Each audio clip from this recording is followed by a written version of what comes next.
الحمدللہ رب العالمین والصلاة والسلام علی رسولہ الامین ومن تبعہم بإحسان الی یوم الدین اما بعد۔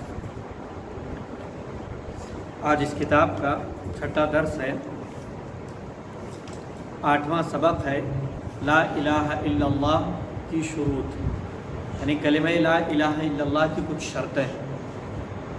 کیا شرطیں ہیں؟ یہ بات معلوم ہونی چاہیے کہ جب شرط پوری ہوتی ہے تب جزا اور بدلہ ملتا ہے۔ جیسے ہم کہتے ہیں امتحان میں پاس ہو جاؤ گے تو یہ ملے گا، تو انعام شرط پوری ہونے کے بعد ملتا ہے۔ تو لا الہ الا اللہ کی جو شرطیں ہیں، جب اسے ہم مکمل کر لیں گے تب جا کر بدلہ حاصل ہوگا، انعام اور جائزہ ملے گا۔ کہتے ہیں سلف صالحین نے لا الہ الا اللہ کی شروط کو کس چیز سے تشبیہ دی ہے؟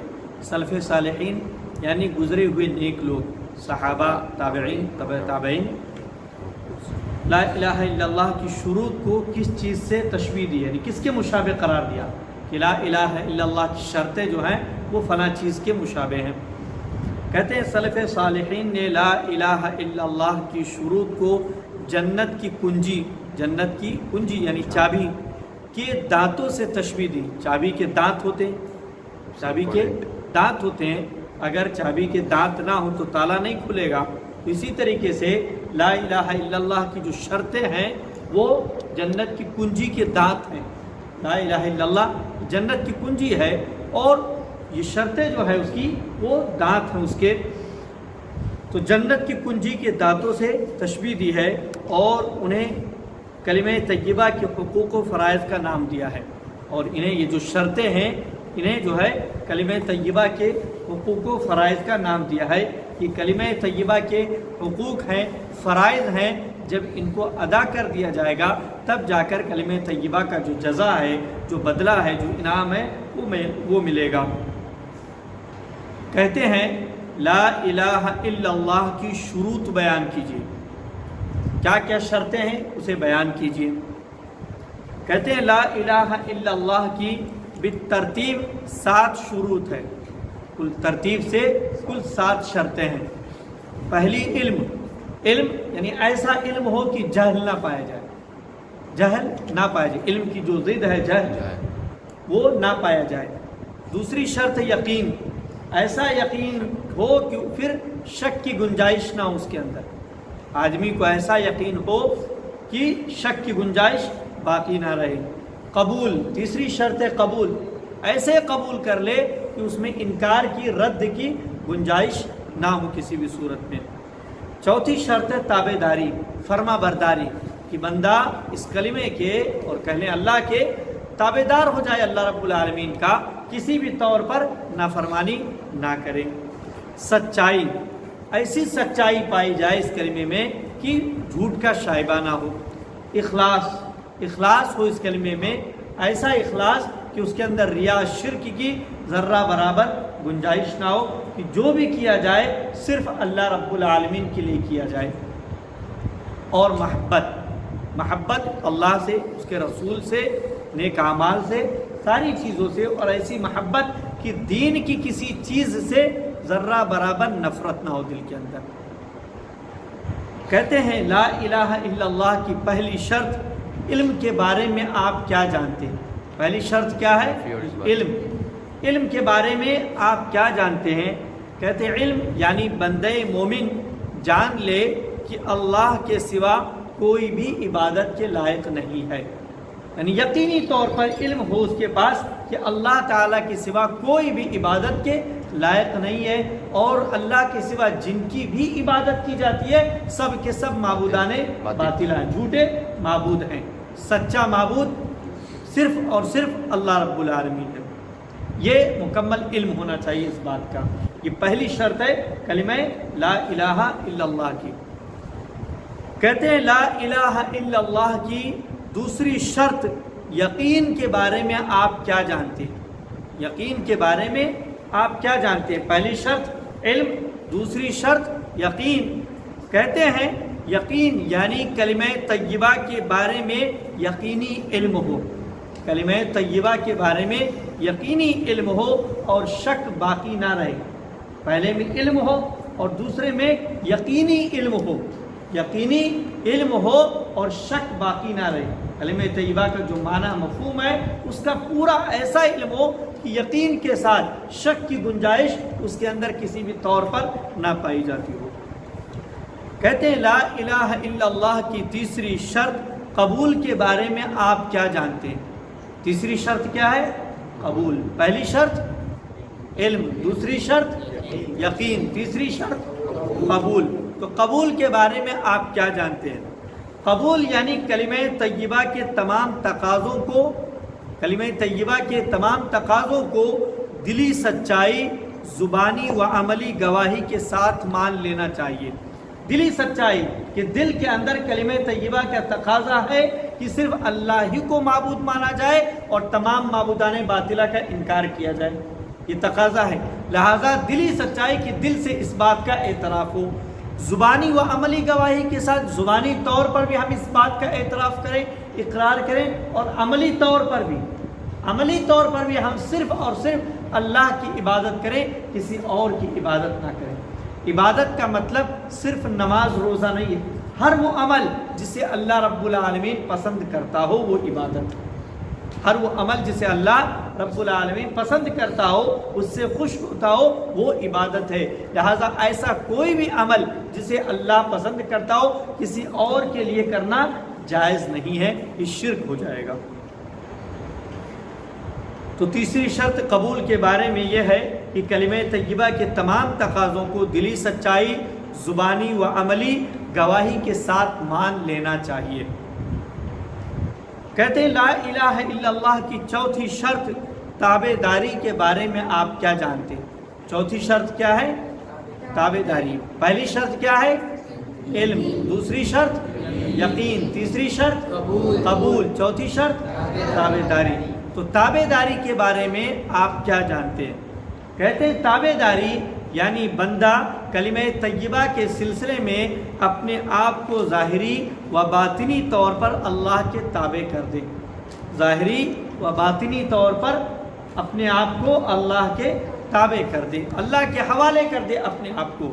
کلمہ طیبہ کا یہی مفہوم ہے، یہی معنی ہے کہ بندہ اپنے آپ کو اللہ کے حوالے کر رہا ہے کہ اللہ کا ہر حکم سر تسلیم خم ہے، کسی بھی حکم سے سر منہ انحراف، ذرہ برابر انحراف کی گنجائش نہیں ہے.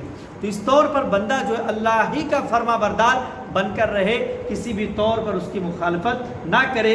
بشری تقاضے کے تحت انسان اگر بہک جائے اور گناہ کر بیٹھے تو فوری طور پر توبہ و استغفار کر لے. تو اس طور پر بندہ جو ہے کلمہ طیبہ کے سلسلے میں اپنے آپ کو ظاہری و باطنی طور پر، ظاہری بھی کہ ظاہر میں بھی وہ اللہ کا فرما بردار ہے اور باطن میں بھی اللہ کا فرما بردار. نفاق نہیں پایا جانا چاہیے کہ ظاہر میں تو ہم اپنے آپ کو اللہ کا فرما بردار دکھائیں لیکن دل کے اندر نفاق چھپا ہوا ہو، نفاق ہم نے چھپا رکھا ہو. ایسی صورتحال نہیں ہونی چاہیے. ظاہری اور باطنی دونوں طور پر بندہ اللہ رب العالمین کا مطیع و فرما بردار ہو، تابع دار ہو. کہتے ہیں لا الہ الا اللہ کی پانچویں شرط سچائی کے بارے میں آپ کیا جانتے ہیں؟ پانچویں شرط سچائی کے بارے میں آپ کیا جانتے ہیں؟ پہلی شرط کیا ہے؟ دوسری شرط کیا ہے؟ تیسری شرط کیا ہے؟ قبول. چوتھی شرط کیا ہے؟ پانچویں شرط سچائی. پانچویں شرط سچائی کے بارے میں آپ کیا جانتے ہیں؟ کہتے ہیں سچائی یعنی بندہ اللہ رب العالمین کا بندہ دلی تصدیق، دل سے تصدیق کرے، زبانی صداقت کے بعد دل سے بھی تصدیق کرے اور زبان سے بھی سچی گواہی دے. صداقت کے بعد، زبانی صداقت کے بعد کلمہ طیبہ کے تقاضوں کو عملی طور پر سچ کر کے بھی دکھلائے. دل سے بھی سچائی سچ مانے، زبانی طور پر بھی سچی گواہی دے اور اپنے عمل سے بھی کلمہ طیبہ کے تقاضوں کو پورا کر کے سچ کر کے دکھلائے کہ اس دل اور زبان سے میں سچا ہوں اس کلمہ طیبہ کے تعلق سے. تو اس طور پر پانچویں شرط جو سچائی ہے اس کے بارے میں یہ ہے کہ دل سے بھی سچی گواہی دے، زبان سے بھی صداقت کے ساتھ گواہی دے اور عملی طور پر بھی سچ کر کے دکھلائے. کہتے ہیں لا الہ الا اللہ کی چھٹی شرط اخلاص کے بارے میں آپ کیا جانتے ہو؟ اخلاص کے بارے میں آپ کیا جانتے ہو؟ چھٹی شرط کیا ہے؟ اخلاص۔ پانچویں شرط کیا ہے؟ چوتھی شرط کیا ہے؟ تیسری شرط کیا ہے؟ دوسری شرط کیا ہے؟ پہلی شرط کیا ہے؟ علم۔ تو چھٹی شرط اخلاص کے بارے میں آپ کیا جانتے ہیں؟ کہتے ہیں اخلاص یعنی اللہ کے علاوہ دیگر باطل معبودوں سے بیزاری ظاہر ہو۔ اللہ کے علاوہ دیگر تمام باطل معبودوں سے بیزاری ظاہر ہو۔ آدمی کسی سے بھی کوئی دلچسپی نہ رکھے، کسی سے کوئی لو نہ لگائے، کسی سے کوئی امید نہ رکھے، ہر کام صرف اللہ رب العالمین سے، ہر چیز صرف اللہ رب العالمین سے، اور ہر عبادت اللہ ہی کے لیے ہو۔ اخلاص اللہ کے علاوہ دیگر باطل معبودوں سے بیزاری ظاہر، بیزار ہو، کسی بھی طور پر کسی سے کسی بھی قسم کی رغبت نہ ہو، چاہت نہ ہو۔ جیسے آج کل کے زمانے میں فلاں بابا کے پاس جانے ہی ہوتا ہے، آدمی کی دل کے اندر ایسی کوئی چاہت غیر اللہ کے لیے، اللہ کو چھوڑ کر کسی اور کے لیے کسی بھی صورت میں آنی ہی نہیں چاہیے۔ تب جا کر یہ اخلاص جو کلمہ طیبہ کی چھٹی شرط ہے یہ پوری ہوگی، اور ساتھ ساتھ عبادت صرف اللہ ہی کی ہو، عبادت صرف اللہ ہی کی ہو، اللہ ہی کے لیے ہو، کسی اور کے لیے نہ ہو۔ کہتے ہیں لا الہ الا اللہ کی ساتویں شرط محبت کے بارے میں آپ کیا جانتے ہیں؟ ساتویں شرط محبت کے بارے میں آپ کیا جانتے ہو؟ محبت یعنی بندے کو کلمہ طیبہ سے، اس کے تقاضوں سے اور اس پر پابند افراد سے محبت و الفت ہو۔ کلمہ طیبہ سے محبت ہو، اس کے تقاضوں سے محبت ہو کہ کلمہ طیبہ کے جو تقاضے ہیں ان کو پورا کرنا ہے، اس اعتبار سے محبت ہو، اور اس پر پابند افراد سے یعنی کلمہ طیبہ کے تقاضوں کو جو پورا کرتے ہیں جو بندے، ان سے بھی محبت و الفت ہو، یعنی اہل ایمان سے محبت و الفت ہو، کسی بھی مومن سے نفرت نہ ہو کسی بھی صورت میں۔ تو اس طور پر اسی لیے حدیث کے اندر کہا گیا کہ ایک مسلمان کا ایمان تبھی مکمل ہوتا ہے حتی یحب لأخی ما یحب لنفسہ، یہاں تک کہ وہ اپنے بھائی کے لیے بھی وہی پسند کرے جو اپنے لیے پسند کرتا ہے، جو اپنے لیے پسند کرتا ہے وہی اپنے بھائی کے لیے بھی پسند کرے۔ تو اس طور پر بندے کو کلمہ طیبہ سے، اس کے تقاضوں سے اور اس پر پابند افراد سے محبت و الفت ہوگی، تب جا کر یہ ساتویں شرط محبت پوری ہوگی، ورنہ نہیں ہوگی۔ تو کلمہ طیبہ کے کل کتنی شرطیں ہیں؟ 7۔ پہلی شرط، دوسری شرط یقین، پہلی شرط علم، دوسری شرط یقین، تیسری شرط قبول، چوتھی شرط تابعداری، پانچویں شرط سچائی، چھٹی شرط اخلاص، ساتویں شرط محبت، ساتویں شرط محبت۔ تو ان ساتوں شرطوں کو یاد رکھنا ہے اور ان کا جو مفہوم ہے اسے یاد رکھنا ہے، تاکہ کلمہ طیبہ جو ہم زبانی طور پہ ادا کرتے ہیں اس کا حقیقی معنی، مفہوم اور اس کے تقاضے ہم سمجھ سکیں اور اس پر عمل پیرا ہو سکیں۔ اللہ رب العالمین سے دعا گوں کہ ہم تمام لوگوں کو کلمہ طیبہ کی ان شرطوں کو پورا کرنے کی توفیق عطا فرمائے۔ آمین، تقبل یا رب العالمین، وآخر دعوانا الحمد للہ رب العالمین۔